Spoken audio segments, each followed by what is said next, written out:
आज कोरोना संकट ने मानवता को एक बार फिर से झकझोर कर रख दिया है। यह अलग बात है कि आज हम कोरोना संक्रमण को नियंत्रित करने की स्थिति में आ रहे हैं। जैसा मैंने बताया, भगवान बुद्ध ने कहा था, दुख तो है और दुख का कारण भी है। ये कोरोना वायरस का दुख हमारे सामने आया। वायरस फैलने का कारण भी है, लेकिन उस कारण का निवारण किया जा सकता है। फैलने का कारण भी है, लेकिन उस कारण का निवारण किया जा सकता है। उसके कुछ उपाय हमने किए हैं और इसलिए आज मुझे यह बताते हुए संतोष है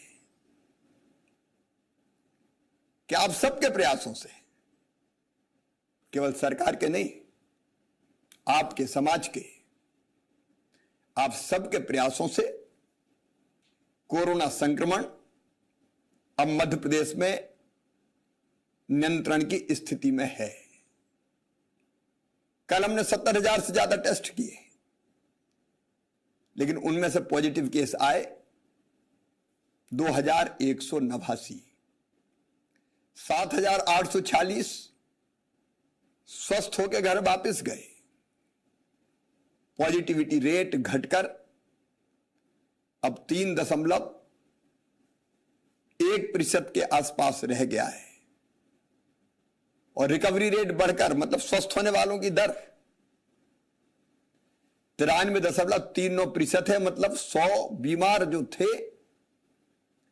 उनमें से 93 से ज्यादा लोग स्वस्थ होकर जा रहे हैं और यह प्रतिशत लगातार बढ़ता जा रहा है। लेकिन निश्चिंत मत हो जाना, संकट अभी टला नहीं है, खतरा अभी बाकी है। वायरस हमारे बीच है। यह बात सही है कि आज 17 जिलों में 10 से कम पॉजिटिव केस आए हैं, लेकिन आज भी इंदौर और भोपाल में बहुत सावधानी की आवश्यकता है। दोनों में लगातार 500 से ज्यादा पॉजिटिव केस आ रहे हैं। रतलाम, रीवा, अनूपपुर, सीधी, इन जिलों को भी ध्यान देने की जरूरत है और ध्यान केवल इनको नहीं, संपूर्ण प्रदेश में देने की आवश्यकता है। यह संक्रमण की दर कम क्यों हुई? इसलिए कि हमने कोरोना कर्फ्यू लागू किया। यह संक्रमण को नियंत्रित करने का मध्य प्रदेश का अलग मॉडल है और वो मॉडल है जनता का, जनता के लिए, जनता के द्वारा मॉडल। अकेले सरकार ने नहीं किया। हमने संकट से निपटने के लिए क्राइसिस मैनेजमेंट ग्रुप्स बनाए। गांव का क्राइसिस मैनेजमेंट ग्रुप, शहर के बाढ़ का क्राइसिस मैनेजमेंट ग्रुप, ब्लॉक के क्राइसिस मैनेजमेंट ग्रुप और जिले के क्राइसिस मैनेजमेंट ग्रुप, जहां जिले में प्रभारी मंत्री के साथ आदरणीय सांसदगण, विधायकगण, कलेक्टर, एसपी, सभी स्तर के जनप्रतिनिधि, सामाजिक राजनीतिक कार्यकर्ता, समाज सेवी, वहीं ब्लॉक में आदरणीय विधायकों ने लीड किया उसको। उनके साथ सरकारी अधिकारी और सामाजिक राजनीतिक दलों के कार्यकर्ता। और हमारा अभिनव प्रयोग रहा गांव का क्राइसिस मैनेजमेंट ग्रुप। सरपंच, पंच, सामाजिक राजनीतिक कार्यकर्ता, पंचायत सचिव, रोजगार सहायक, आंगनवाड़ी कार्यकर्ता, आशा कार्यकर्ता, पटेल, मुकद्दम, एएनएम, चौकीदार, निचले स्तर का अमला भी साथ जुट गया। और जो भी फैसले हमने किए वो विकेंद्रित किए। गांव में कोरोना कर्फ्यू कैसे लगेगा, ये फैसला आपने अपने गांव में किया। कौन सी गतिविधि बंद रहेगी, गांव से आना जाना आपने बंद किया। काम कैसे चलेंगे इसका तरीका आपने तय किया। किल कोरोना अभियान चला। गांव के क्राइसिस मैनेजमेंट की टीम सर्वे दल के साथ घर घर पहुंची। आप अगर घर घर ना जाते तो कई लोग बताते ही नहीं कि खांसी और बुखार है। आपने बाकी व्यवस्थाएं भी संभाली। आपका अमूल्य योगदान है। वैसे ही शहर के बाढ़ का क्राइसिस मैनेजमेंट ग्रुप, उसने अपनी वार्ड की व्यवस्थाएं संभाली। बाढ़ में गतिविधियां बंद करने का काम किया, आना जाना नियंत्रित किया। बिलाक में कैसे कोरोना कर्फ्यू लागू होगा, कैसे सफल होगा, बिलाक के कौन कौन से गांव प्रभावित है, उनको कैसे हम माइक्रो कंटेनमेंट एरिया में ले जाएंगे, कोविड केयर सेंटर कैसे चलेगा, बिलाक के अंदर जो बना है उसका फैसला बिलाक की क्राइसिस मैनेजमेंट कमेटी ने किया। और संपूर्ण जिले में कोरोना कर्फ्यू कैसे लागू होगा और व्यवस्थाएं कैसे चलेगी, जिला अस्पताल, मेडिकल कॉलेज से जुड़े अस्पताल, इलाज की बाकी व्यवस्थाएं, सारी चीजों पर नियंत्रण जिले के क्राइसिस मैनेजमेंट ग्रुप ने किया। यह मध्य प्रदेश मॉडल है, जन भागीदारी का मॉडल। और इसी मॉडल के कारण मध्य प्रदेश में संक्रमण की दर नियंत्रित करने में हमको बहुत बड़ी सफलता मिली है।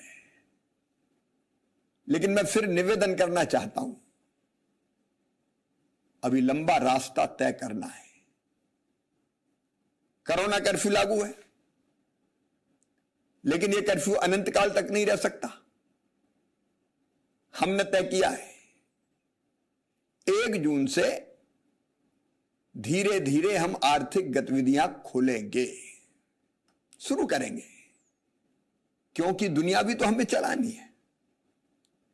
और कोरोना का वायरस रहेगा, इसलिए वायरस के रहते हुए दुनिया चलानी है। लेकिन सावधान, अगर असावधान रहे, अचानक निकल पड़े, भीड़ें इकट्ठी होने लगी, मेला ठेला शुरू हो गए, आयोजन प्रारंभ हो गए, तो संक्रमण को बढ़ते देर नहीं लगेगी, हम फिर से संकट में फंस जाएंगे। और मेरे प्रिय बहनों और भाइयों, हमने वो दिन देखे हैं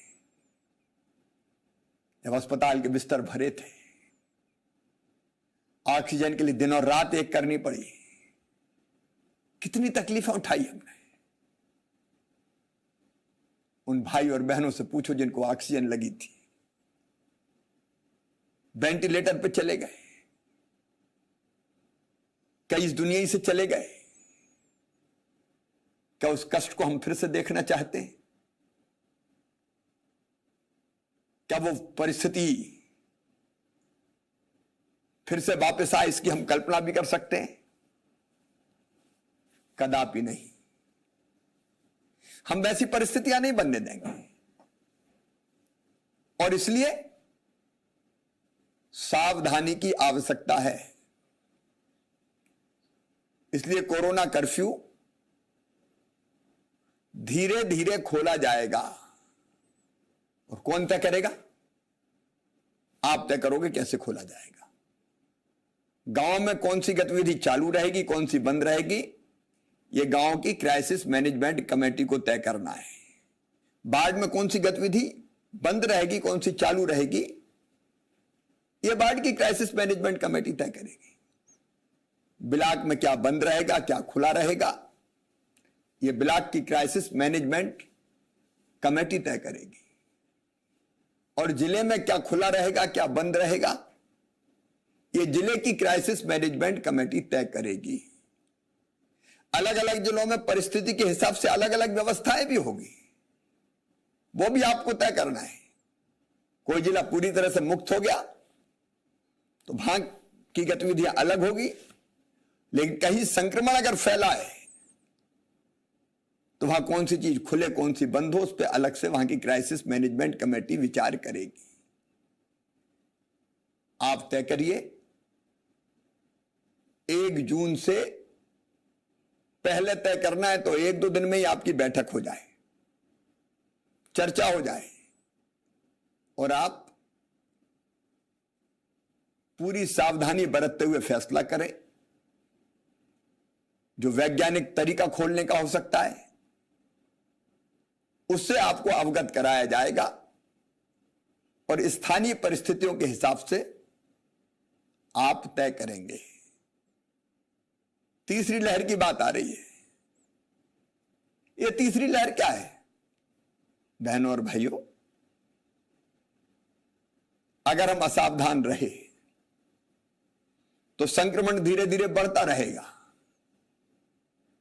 और बढ़ते बढ़ते जब संक्रमितों की संख्या बढ़ेगी, 1 10 को करेगा, 10 100 को करेगा, 100 से 1000 होंगे, एक दिन विस्फोट हो जाएगा, वही तीसरी लहर हो जाएगी। तो हमको दुनिया चलाते हुए तीसरी लहर नहीं आने देना है, इसकी कोशिश करनी है। और इसके लिए हमने रोड मैप तैयार किया है। हम खोलेंगे तो, लेकिन सब चीजें नहीं खोलेंगे। आयोजन पूरी तरह से बंद रहेंगे। राजनीतिक रैलियां, सभाएं, धार्मिक आयोजन, शादी विवाह में भी बिल्कुल मिनिमम संख्या 10 इधर के आ जाएं, 10 उधर के आ जाएं, और जो आए वो टेस्ट करवा के आए। हम वही टेस्ट की व्यवस्था भी कर देंगे ताकि कोई पॉजिटिव हो तो पहले से सावधान हो जाए। कई जगह शादियों ने परिवार के परिवार तबाह कर दिए थे। उसलिए कौन सी गतिविधि कितनी खुलेगी, परिस्थिति देख के हमको फैसला करना है। और उन गतिविधियों के चालू रखते हुए अगर मार्केट खुलेगा तो कितनी दुकानें खुलेगी, दुकानदार को कैसे व्यवहार करना पड़ेगा, मास्क लगाए हुए हैं कि नहीं, दुकान के सामने गोले बनाए हुए हैं कि नहीं, ग्राहक का व्यवहार क्या है वो भी तय करना पड़ेगा। और ये इसलिए कि एक से दूसरे को संक्रमण ना फैले, तो वो व्यवहार तय होगा, नियम बनेंगे, धारा 144 लगी रहेगी ताकि भीड़ इकट्ठी ना हो पाए। लेकिन उसके साथ साथ टेस्ट भी जारी रहेंगे। हम लगभग 75,000 टेस्ट रोज करेंगे। फीवर क्लिनिक भी चालू रहेंगे। उसके अलावा मोबाइल टीम भी भेजेंगे टेस्टिंग के लिए, सैंपल लेने के लिए।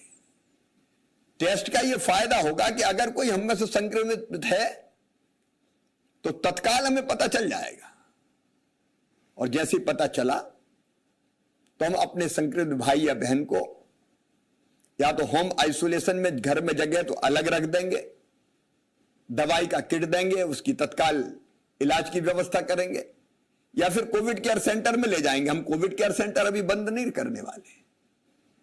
कोविड केयर सेंटर में चाय, नाश्ता, भोजन सबका इंतजाम करेंगे, इलाज की व्यवस्था करेंगे ताकि उससे बाकी परिवार के सदस्य संक्रमित ना हो। और फिर हम कॉन्ट्रैक्ट ट्रेसिंग करेंगे। अब नंबर कम हो गया इसलिए यह संभव है। कॉन्ट्रैक्ट ट्रेसिंग का मतलब है एक पॉजिटिव अगर निकला तो उसके पूरे परिवार के सदस्यों का सैंपल लिया जाएगा, टेस्ट किया जाएगा, उससे मिलने वाले बाकी लोगों का भी टेस्ट किया जाएगा, ताकि उसके कारण अगर कहीं संक्रमण फैला हो तो हम उस संक्रमण को तत्काल पकड़ लें, और कोई संक्रमित हुआ हो तो उसको फिर हम होम आइसोलेशन या कोविड केयर सेंटर पर ले जाके उसके इलाज की भी व्यवस्था कर लें, और नहीं तो वो पता नहीं कितनों को संक्रमित करेगा। तो कॉन्ट्रैक्ट ट्रेसिंग। फिर अगर कहीं पॉजिटिव केस मिले, एक मिला, दो मिले, तो वहां माइक्रो कंटेनमेंट एरिया बना देंगे। उस घर को घेर लेंगे, 2-4 घर को घेर लेंगे, वहां से आना जाना बंद करेंगे ताकि वो संक्रमण वहां से बाकी लोगों में ना फैले। और चौथी चीज, किल कोरोना अभियान जारी रहेगा। अब हम आज से किल कोरोना अभियान 4 शुरू कर रहे हैं। मतलब गांव गांव में टीमें जाती रहेगी, सर्दी जुकाम बुखार वालों को ढूंढती रहेंगी क्राइसिस मैनेजमेंट ग्रुप के साथ, ताकि किसी को सर्दी जुकाम बुखार है तो उसकी तबीयत न बिगड़े, तत्काल दवाई का निःशुल्क किट उसको दे दें, वो दवाई खाना शुरू कर दे और उसका टेस्ट हो जाए तो तत्काल पता चल जाए। और इन कदमों का फायदा यह होगा कि कहीं भी जरा संक्रमण फैला, हमको तुरंत पता चलेगा, हम नियंत्रित करने के सारे उपाय कर देंगे और उसको वहीं रोक देंगे। और इसलिए वो कोई बड़ी लहर नहीं बन पाएगा। ये बहुत जरूरी है, ये करनी पड़ेगा। अगर हमने छोड़ दिया कि चलो अब कुछ नहीं करना, ना टेस्ट करना, ना चेक करना, ना देखना, ना भालना, तो किस दिन तीसरी लहर का विस्फोट हो जाए ठिकाना नहीं है। इसलिए कोरोना के साथ ही जीना है, वायरस के साथ जीना, तो ये सब चीजें हमको करनी पड़ेगी। और इसमें आप सबका सहयोग चाहिए। मेरे प्रिय बहनों, भाइयों, बेटे बेटियों, अनुशासित व्यवहार, संयत व्यवहार। हम निकलेंगे बिना मास्क के नहीं निकलेंगे, किसी भी कीमत पर नहीं निकलेंगे। मास्क लगा ही रहेगा, और कोई बिना मास्क का दिखा तो टोक देंगे, क्योंकि वो केवल उसके लिए खतरा नहीं है, वो बाकी समाज के लिए खतरा बनता है। मैं सबसे अपील करता हूं, इस काम को आप संभालें। मैं मास्क लगाऊंगा, बाकी को लगवाऊंगा। मैं मेरे घर की सुरक्षा करूंगा, मेरे परिवार की सुरक्षा करूंगा कोरोना से। और फिजिकल डिस्टेंस, दूरी बना के रखनी है। जगह जगह सैनिटाइजर की व्यवस्था होगी तो हाथ सैनिटाइजर से या साबुन से साफ करते रहना है। इन नियमों का पालन करना ही है। और सचमुच में इनका पूरी कड़ाई से हमने पालन कर लिया। इसके लिए मैं आह्वान करता हूं, कोरोना वॉलंटियर्स निकलें। अभी 1,17,000 कोरोना वॉलंटियर काम कर रहे हैं। मैं अपील करता हूं, बड़ी संख्या में कोरोना वॉलंटियर अपने आप को रजिस्टर कराए। अकेली पुलिस क्यों, समाज संभाले ये काम। क्राइसिस मैनेजमेंट ग्रुप के साथ कोरोना वॉलंटियर, ये व्यवस्था, मास्क लगाए कि नहीं लगा, दूरी बनी है कि नहीं बनी, इस सारे काम को संभाले। क्राइसिस मैनेजमेंट ग्रुप के साथ स्वयं सहायता समूह भी गांव गांव में सक्रिय हो जाए। जन अभियान परिषद की टीम सक्रिय हो, अलग अलग सामाजिक राजनीतिक संगठन सक्रिय हो, और इसको एक सामाजिक आंदोलन बना दे कोरोना से लड़ाई को। सरकार का काम नहीं, हम सबका काम है। सरकार अपनी ड्यूटी पूरी करेगी। मैं आपके साथ खड़ा हूं, कोई कसर नहीं छोड़ूंगा। कई तरह की योजनाएं हमने बनाई है, उन पे आज विस्तार से चर्चा नहीं कर रहा। जनता को राहत देने के लिए वो जारी रहेगी। लेकिन इस समय सबसे बड़ा काम है, याद रखना, कोरोना के संक्रमण पर नियंत्रण। सभी धर्मगुरुओं से अपील करता हूं, वो अपने प्रभाव का उपयोग करते हुए अपने अनुयायियों को अनुशासित रहने के लिए प्रेरित करें। राजनीतिक दल राजनीतिक कार्यकर्ताओं को दिशा निर्देश दे। सामाजिक संगठन, स्वयंसेवी संगठन समाज को अनुशासित रहने का संदेश दे। आओ मध्य प्रदेश को मॉडल बना दें कोरोना नियंत्रण का, दुनिया चलाते हुए कोरोना का नियंत्रण, यह हमें करके दिखाना है। और हम ठान लेंगे तो हम कर देंगे। मध्य प्रदेश एक अलग राह बना देगा संक्रमण पर नियंत्रण की। बहनों और भाइयों, असंभव कुछ नहीं है। खम ठोंक ठेलता है जब नर, पर्वत के जाते पैर उखड़। मानव जब जोर लगाता है, पत्थर पानी बन जाता है। आज इसीलिए मैं आपसे अपील कर रहा हूं, अपने लिए, अपनों के लिए, अपने प्रदेश के लिए, और अपना प्रदेश हम बताएंगे तो अपने देश के लिए भी आपका ये सहयोग चाहिए मेरे बहनों और भाइयों। आपने अभी तक सहयोग दिया है, मुझे पूरा विश्वास है। अनुशासन का पालन करके कोरोना नियंत्रण के लिए सक्रिय भूमिका निभा के एक अलग राह बना देंगे आप मध्य प्रदेश में कोरोना नियंत्रण की। आइए मिलकर हम संकल्प करें, मैं अपनी ड्यूटी निभाऊंगा। अगर यह संकल्प सबने कर लिया, मैं अनुशासन का पालन करूंगा, मैं नियमों को मानूंगा, तो अपना प्रदेश कोरोना से मुक्त ही रहेगा। कोई लहर हम नहीं आने देंगे। हम इलाज की और बाकी सब व्यवस्थाएं जारी रखेंगे। स्वास्थ्य सेवाओं को सुदृढ़ करेंगे। डॉक्टर, पैरामेडिकल स्टाफ की भर्ती, ऑक्सीजन प्लांट, ये अनेक उपाय हम जारी रखेंगे। लेकिन हम स्थिति को बिगड़ने ही नहीं देंगे। ये संकल्प सबसे बड़ा है। आइए हम मिलकर साथ चलें और कोरोना पर नियंत्रण करके दिखाएं। बहुत बहुत धन्यवाद, प्रणाम।